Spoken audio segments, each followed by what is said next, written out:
Okay. Welcome back to ReZero Anime Review, episode number 14.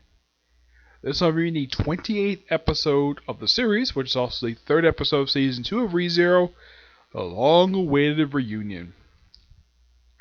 Episode picks up exactly where now, this episode does adapt the rest of Chapter 2 from Book 10, and from what I can tell, I think it probably, from what I can tell, it looks like it goes through, I'd say, the entirety of Chapter 3. I think so, yes.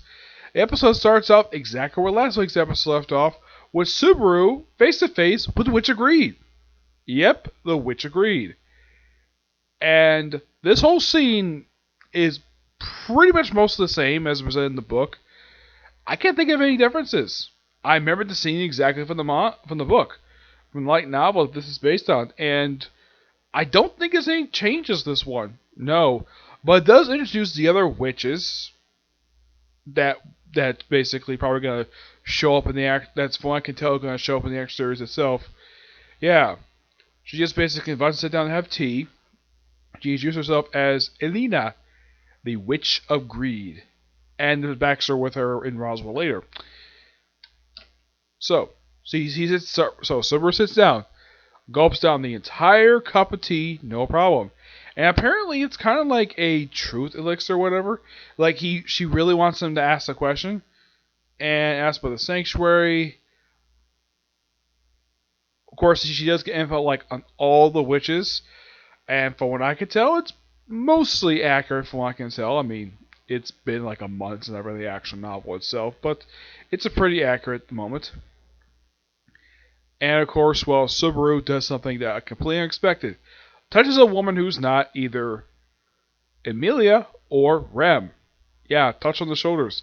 Yeah, that's the thing when it comes to Subaru. It's kind of like he's almost like afraid to touch another woman who's not the two women.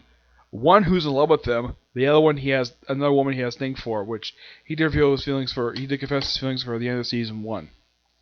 And of course he's shocked because he had to leave, and of course he goes back. Yeah, it's a funny comedic scene, and they go off and gets out and sees Otto unconscious, and they come across. He gets picked up by Garfield. Garfield, yeah, he was a character that was mentioned in last week's episode, and he, of course, he introduces himself. And of course, he fights Subaru briefly on the carriage, like we know. She says for Frederica, and he does know her. Doesn't explain what his relationship, but I think he's just friends with her, or at least basically they're a couple. I don't really remember. So he basically takes his sanctuary, and the way I picture the sanctuary in my head, I picture this thing as being inside of a mountain. I did not expect an actual like mini village, which is described as the witch's graveyard. Yeah, that's the other name for this place. They got me with Roswell, who is banged up. Yeah, who tries to explain what the heck happened to him. Why is he so... First, I remember with Ram, which is the first time she actually makes a physical appearance in this very season.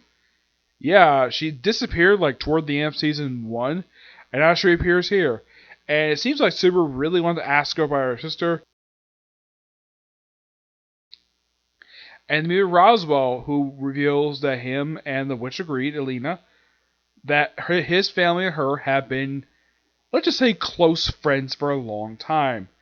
And he just felt as though putting the sanctuary here. As for why the berry is here, I don't really remember. It's just basically something to do with the area itself. So they mentioned that the reason why he's like this because the tribe rejected him. That's the reason why he's all banged up. And of course they reunite with the villagers. It says Amelia's going to take the trial. Yeah, there's a trial. What the trial is, I'll explain that. So, like, she basically also offers her friendship. It's a nice little scene. Yes, this is a scene from the actual book itself. And then they go to the trial, which looks like an entrance to the kind of like the same tomb that Subaru had before. Now Emilia goes in there. The trial accepts her. And then the light goes out briefly. Garfield's like, it's not supposed to do that. And Subaru runs inside. Looks like there's a door open, and he sees Emilia unconscious. And then it's like, oh, go face your past. And then he wakes up in the real world being confronted by his muscular father. It's like, what? You expect to see your father naked? Yeah, that's a line he said from the book itself. Though it's a slightly different scene how presented in the book itself.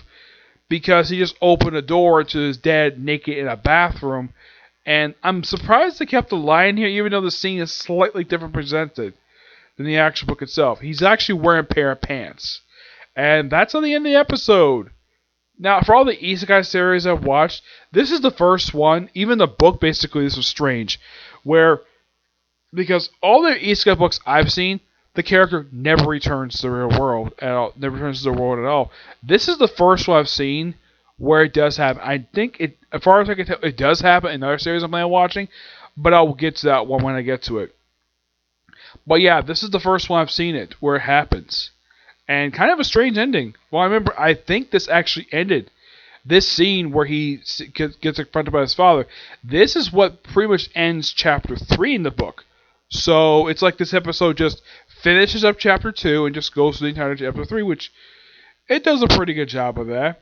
And interesting setup for next week's episode.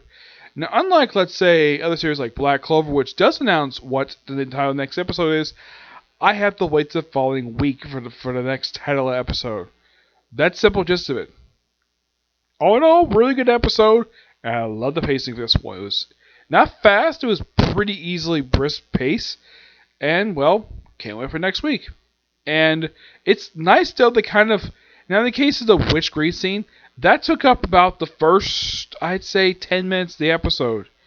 And oddly enough, the way that Crunchyroll has it, this episode did not have the opening title sequence. Nope, they didn't have it at all. Not the first anime to go straight into the episode with skipping over the opening title sequence. The only series I've seen that actually has done this is Attack on Titan.